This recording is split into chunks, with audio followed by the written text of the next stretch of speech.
everyone. My name's Tanaya Winder, and I'm here with Native Americana Audio Cafe. Tonight, I got a magical transistor Oh, nice. with me today. And your name came up on the dial in your music. You know, I remember when we first met several years ago. It was such a pleasure, man, to see your poetry meet pitch and chords and things like that. So give us a little introduction of who you are and tell us where you're at and say hello to everybody. Cool. Yeah, so my name's Tanaya Winder. I'm an enrolled member of the Duckwater Shoshone Tribe in Nevada. I'm also Pyramid Lake Paiute and Southern Ute. That's the community and reservation I grew up on. I do a lot of youth work. I run an Upward Bound program, but I also just love music. I love singing. It's what makes my spirit come alive. And I'm really grateful to be here. I met Keith a few years ago when I was invited to First Fridays with the Heard Museum, and we were doing a collaboration trying to put some of my poems to music. So that kind of is what started it. You know, I didn't even have a guitar then, and I just went and met Keith, and you just really like pushed me out my comfort zone. You know, I was singing with some of my poems, but never with like an instrument. And then we just tried it, and you just like encouraged me, or just go for it. And that like is kind of what got me started on this path, like with playing guitar and trying to and working on my own music now. Well, what I noticed right then, and it's kind of like it's on the path we were on, was that you were able to connect with pitch. And, you know, we're talking about portals and transitions and things like that. And I always think pitch is the centerpiece of interspecies communications, of songs and lyrics and poems. And you came with a bunch of words. That poem particularly was about Simone. Well, tell us about the poem. Blackbird, was it? Yeah, so that was a poem kind of just about like stepping out of your comfort zone when people tell you who they think you should be. And so I just wanted to include Nina Simone's Blackbird voice in the beginning. And you know, I think just poetry can be, the way it's taught sometimes, it can be so stiff and structured. And so I just sang a little bit of the Nina Simone right before the poem.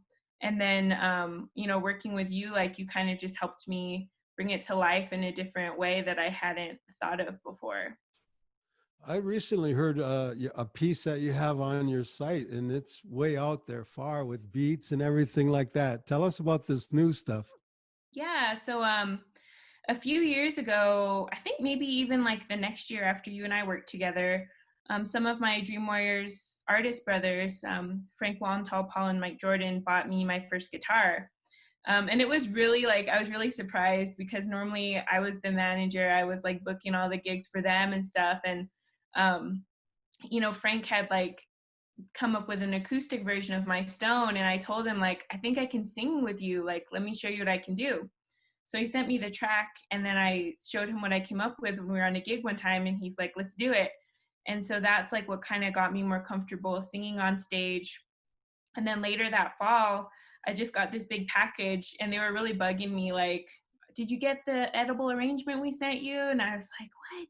And when I got home, it was a huge box. So it was definitely not an edible arrangement, but it was my first acoustic guitar, and they had each written a card just about how music helped them and just really wanted to encourage me on this path. And so I started with guitar, just working on covers, and then just started trying to collaborate with anybody I could. Like some of my stuff online, there's a local Diné trumpet player in Farmington, New Mexico. His name's Delbert Anderson. And so we met just to kind of like put some songs and some poems with his horn. And then just started reaching out to different people for opportunities, like another Diné artist, Defy. I asked him if I could feature on some of his music, on some of his hooks. And so that like it was just teaching me more about collaborating with different people and their different styles. And I think giving me the tools to work on some of my own music. Have you figured out the 2 chords of life yet? No. D and A? Nice. Yeah, if you can learn them chords. But as far as when you write a song, is it from a poet, a lyricist point? Is that where you write from? Um, I would say, yeah, I would say I come up with like what I want to talk about and try to come up with some lyrics. But sometimes it's just trying to come up with chord progressions. And I still only know like the cowboy chords, so I'm kind of limited. But when I'll just come up with a chord progression, just like my ear can kind of hear what goes together or where I want it to go next. And then once I have the chord progression, I'll kind of just start humming and find a melody. And then I'll see like if it fits any lyrics or any poems I've written, and I'll go from there. Do you freestyle at all? Do you do any of that? I can only like freestyle with like vocal bowls, like just oohing and ahhing.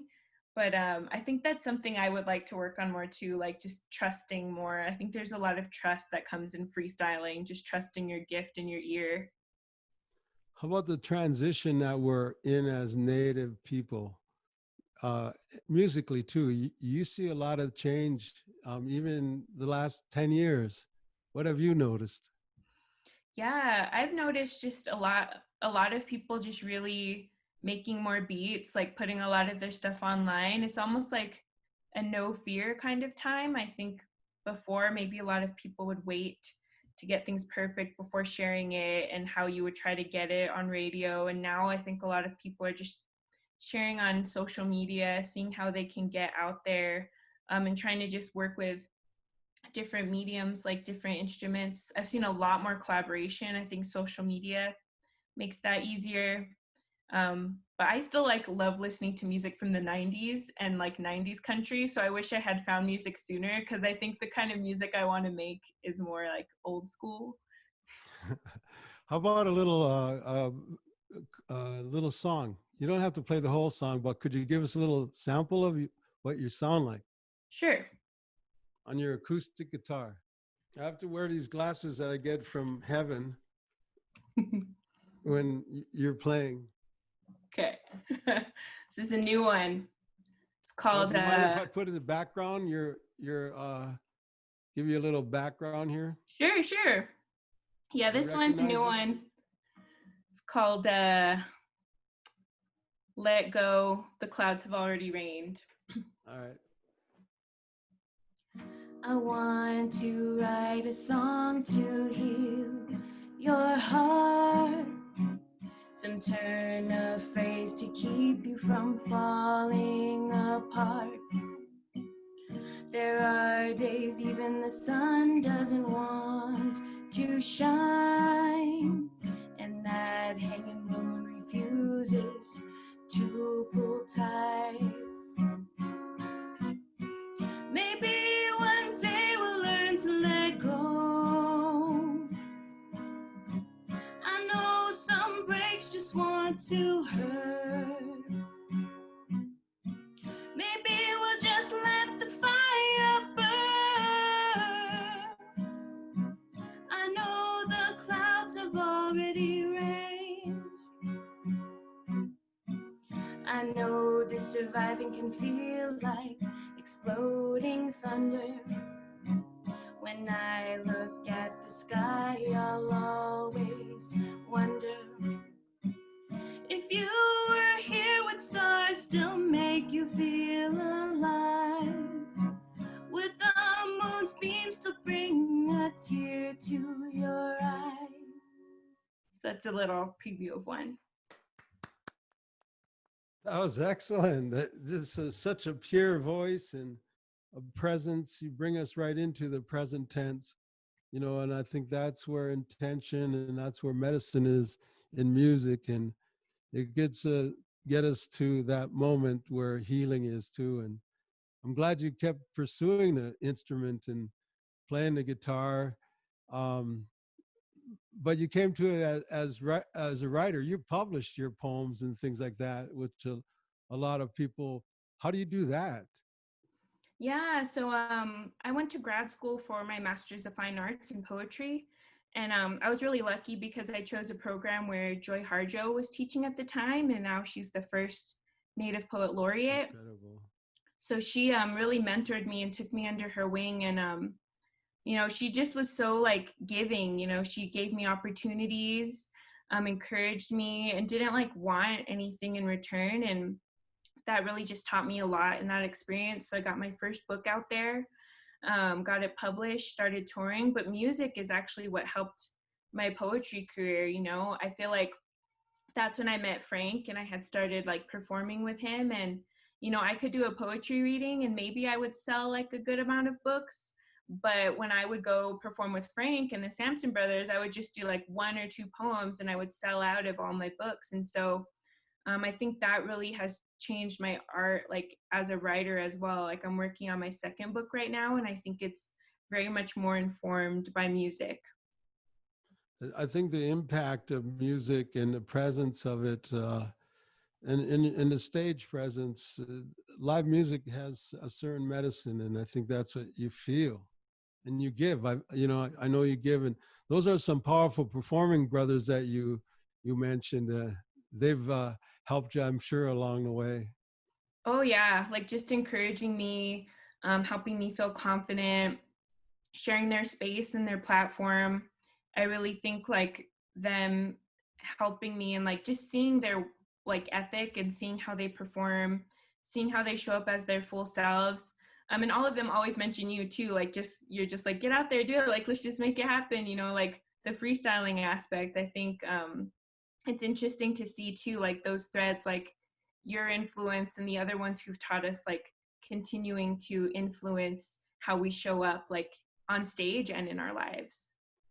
I think it's a good way to present yourself, and I've seen performers do that too, and kind of baptized by fire and get right in there and entertain the people.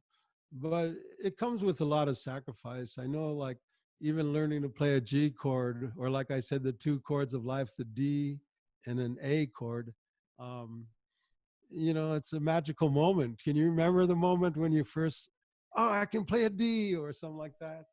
Oh yeah, I was like, I had taken lessons when I after I got the guitar, and it was so hard. I was thinking, am I ever gonna like know how to make a G or an A with my fingers and not have to look up the form? And so it was just like, I feel like music really helped me heal too. Like I think that's honestly when I was able to stop therapy, because music just taught me patience and to be kind to myself. And like, if you want to change something about yourself or learn it, like you literally have to do it every day. Like I had to practice every day, and I could see what I was putting in is what I was getting out. And I just thought like that's kind of what healing is. Like what I put into it is what I'm going to get out. And that's what guitar taught me, was just, practicing every day, and then thinking I was never going to be able to do a bar chord, and then finally getting it, just like, wow, like the practice does help. And a lot of calloused fingers too. Do you have a pre-recorded video you want us to view? This song called Pray For You. My cousin's an amazing guitarist as well, so he helped. I just gave him the chord progressions and he came up with like how it should sound, and we filmed it on my grandpa's reservation in Pyramid Lake in Nixon, Nevada, and that's where my grandma's home is. And it's just a song about, sometimes, especially now, everybody's so stressed out. Sometimes all you can do is pray for somebody. All you can give is a prayer, but that's one of the most powerful things you can give. So the song and video is called Pray For You.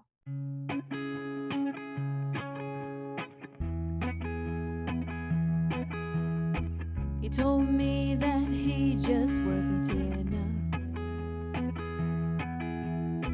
The world told him as a man to be tough. You got tears, son, you just bottle them up. Is this love? Is this love? She kept telling me how everything went wrong. She kept singing this sad, sad song. Ask the sky to please open up. What's love? What's love? All I could do is pray. I pray, I pray, I pray for you.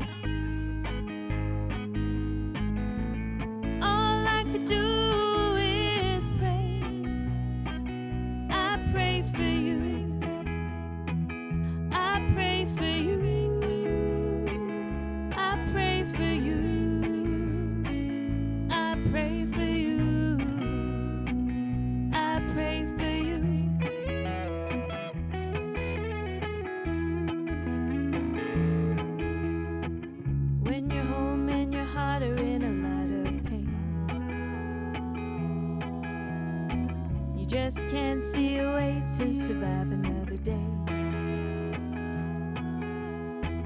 Wake up begging Creator to take you away. Not today. It's okay. I pray for you and I don't know what else to do. Put tobacco down and I send my prayers up. Pray to please send light to the ones I love. There is love. This is love. All I could do is pray. I pray, I pray, I pray for you. All I could do is pray. I pray for you. I pray for you. I pray for you. I pray for you. I pray for you.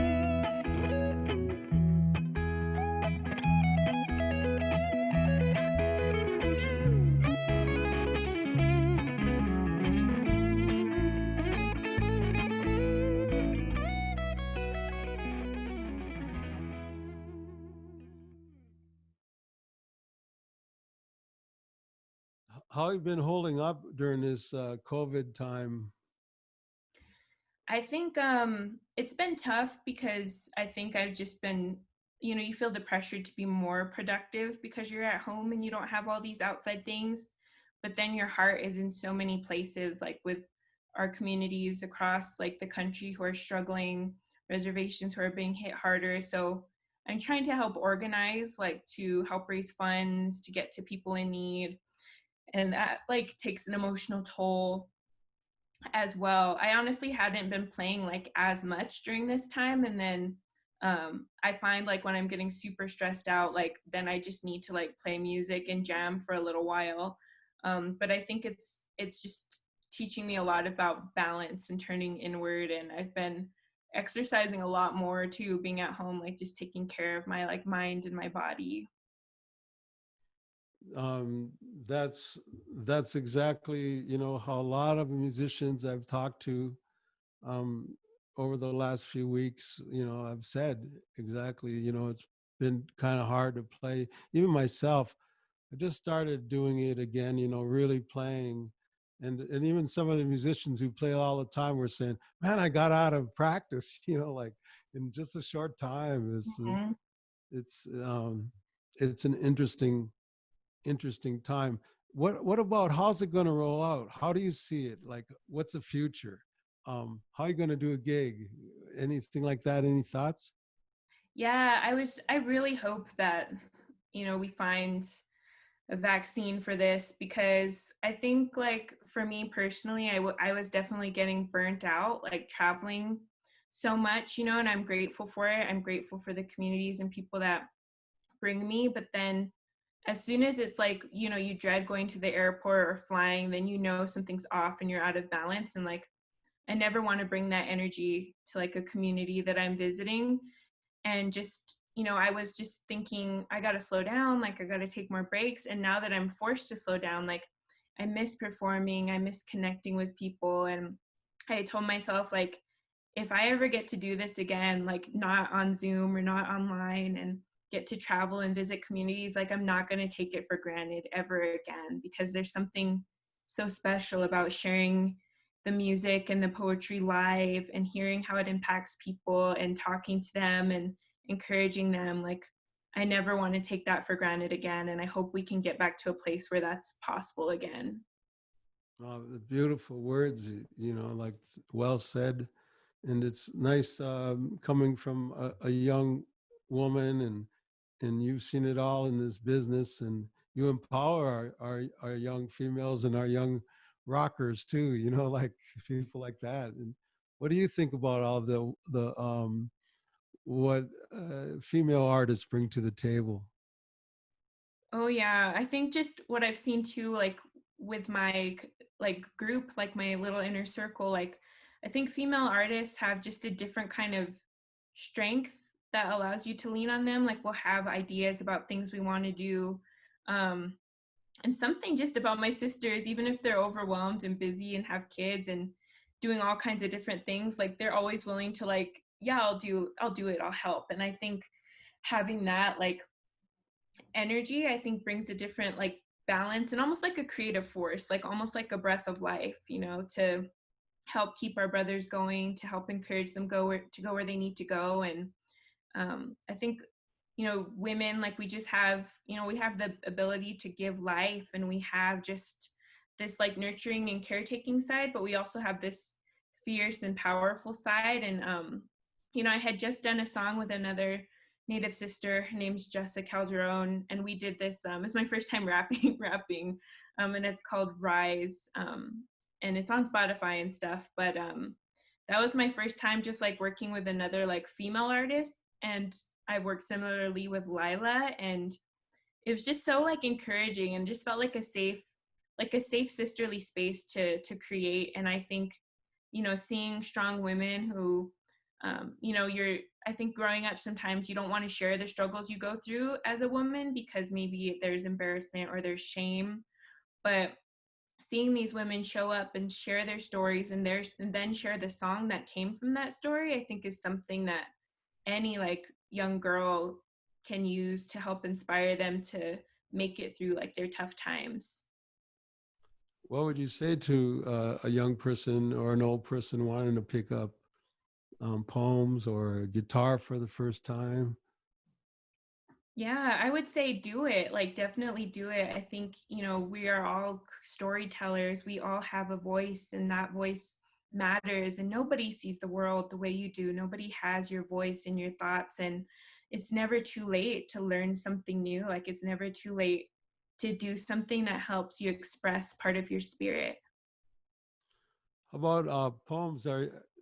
Can you read something to us, a short poem, or do you have something on in your head that you could just recite? Or I don't have one in my head, but I can definitely read a new one. would you do that for Yeah. us on today? Yes. Okay. So this one, it's a new one, and it's called Becoming a Ghost. Ask me about the time my brother ran towards the sun. His shadow chased him through alleys across town from the 7 to 11, all the way up Main Street to the church.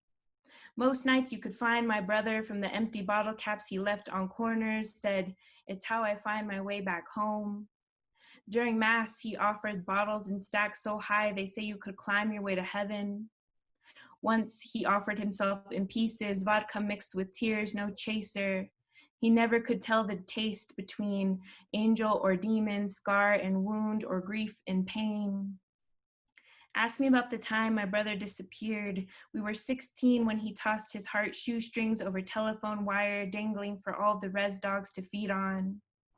Bit by bit, the world took chunks of my brother's flesh. I still remember our first sip of alcohol, 8 years old during communion. We ate the body of Christ on our knees, palms wide open, not expecting the priest to pour wine into our mouths. That was the first time we drowned in history, our people's bodies being violated. I never drank again, the bitter taste buried in my tongue, but my brother never quite lost his thirst for blood. Ask me why my brother says he's tired of outrunning sleep, dreams where he's chased by demons for miles on gravel roads in between trees where we once played hide and seek. Now's about the time he vanishes, into days, sometimes weeks. My brother calls this magic, the final act for someone born already lost. Ask me if I can still hear him whispering, I am still waiting to be found. To be found, tell me why there is nothing more holy than becoming a ghost.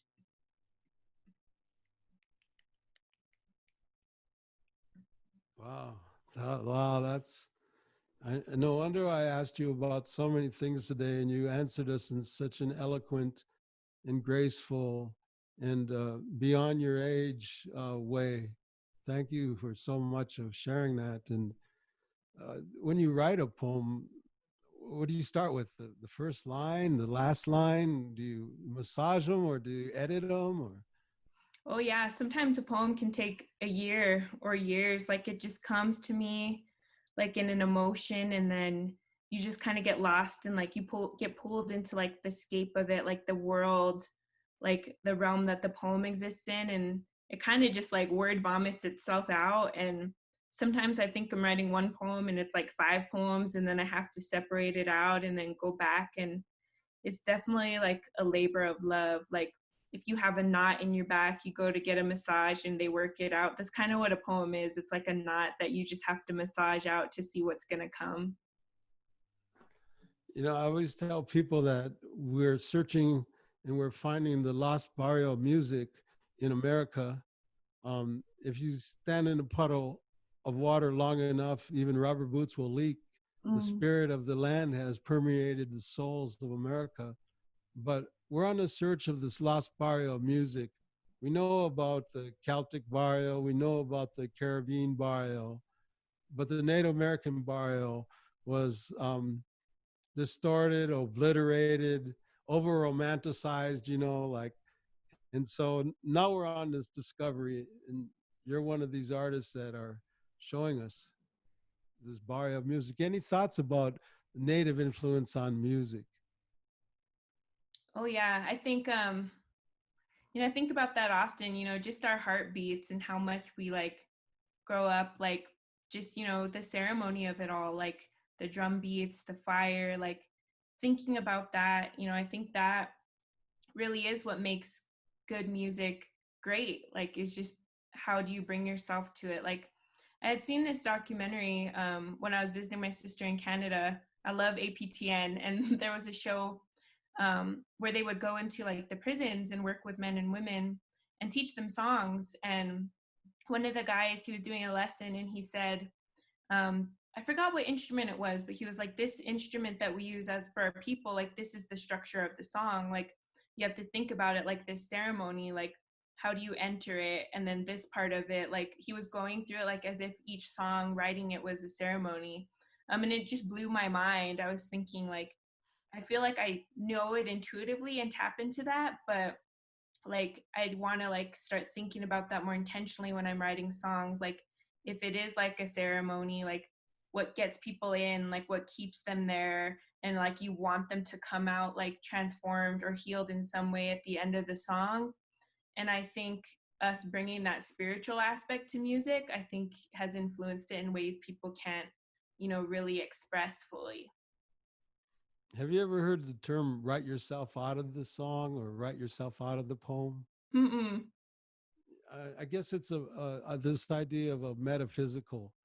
You know, a song or a poem has an entertainment value, it has a philosophical value, it has a spiritual value, and the metaphysical value means like, oh, did you write that song Indian Cars about my uncle's car, or did you write that about my sister's car? So everybody owns it. And Mm. so what I try to do is just, you know, you remove yourself from the song, you know, so it ain't so personal that nobody else owns it. And that's what I mean by that. And you do that naturally. Thank you. Yeah, I love that concept. Like we are just the vessels for it to come out, and it shouldn't be like about us. What about the styles? Do you sing blues at all? I'm trying to learn like the blues chord progressions. I really, maybe you and I can work on this one day, but like my grandma would always sing this song growing up. It was a song by Clarence Frogman. It was called like Ain't Got No Home, bow, bow, bow, bow, Nowhere to Roam. It's like a fast-paced song from the 50s. Yeah. And she would always sing it. And I thought she made that song up, but then I heard it like on my XM like 40s or 50s station. And I just thought about the lyrics like, wow, like ain't got no home, no place to roam. And I thought about my grandma growing up in boarding school and not being at her home. So I really want to like come up with a blues version of that song that like slows it down. But I'm that's in. Yeah, that we'll set up the links and things like that. And would like music, either you talk about it or you're doing it. So let's do it. Nice. Yeah, and I love that insight. Boarding schools. What was that influence on your grandmother, your mother? My grandmother, sometimes I try to tell her like I want to write a book about her, and she's just like, write about your grandpa. He did all this amazing stuff. And I try to tell her like, if you didn't survive, like if you didn't keep choosing to live and be brave, like when she was forced away from home, like none of us would be here. Um, and surprisingly, like, I know in boarding school, some people they lose like what it is to love because they don't have that nurture.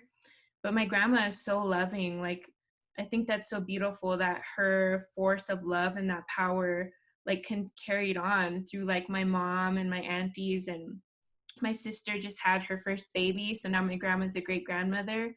But I think it just makes her realize like the importance of having a home and feeling safe, and taking care of people. And that's something that I try to carry on with me, and hopefully my music and poems help people feel seen or taken care of too.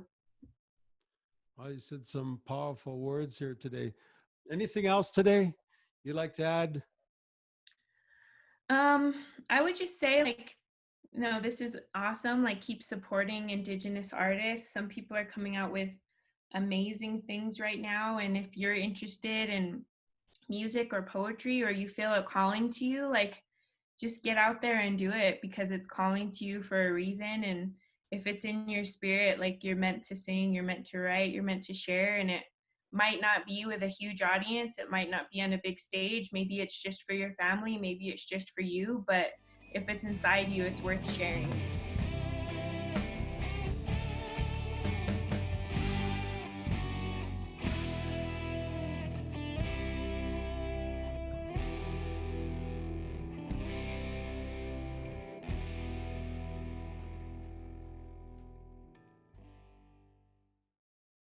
Wow, what a great interview. Here's an outtake. Tell me about the ice road. Oh my gosh, yeah, I remember. I was so excited when I got this email from George about going out there to Minnesota and performing. It was one of like my first gigs, just like solo by myself, without like the Dream Warriors or my brothers. And I remember flying, and I don't like driving in snow because I wrecked my car once. And I said, "Can you come get me?" So he came, and I saw the snow all the way up to like the lights in Duluth. I was just like, I've never seen snow like this. And when we're cruising around the res, like between visiting the schools and the radio station, he was telling me how people go across the ice. And I was thinking in my head, I was like, I don't know if I want to go off on the ice if he asks me or not. But then I was like looking at my phone, and next thing I look up, I was like, oh my gosh, we were like going across the ice, and I was scared. I was like, good thing he just like, that's like music. I felt like I was just pushed into it. We pushed out on that ice, and I was just like, please don't let us fall in. Please don't let us fall in. I was just trying to stay calm. And then I was like, it's probably only going to be the only time I ever drive across a lake. So I took a little video on my phone. I still have it, but it was fun. It was a cool experience.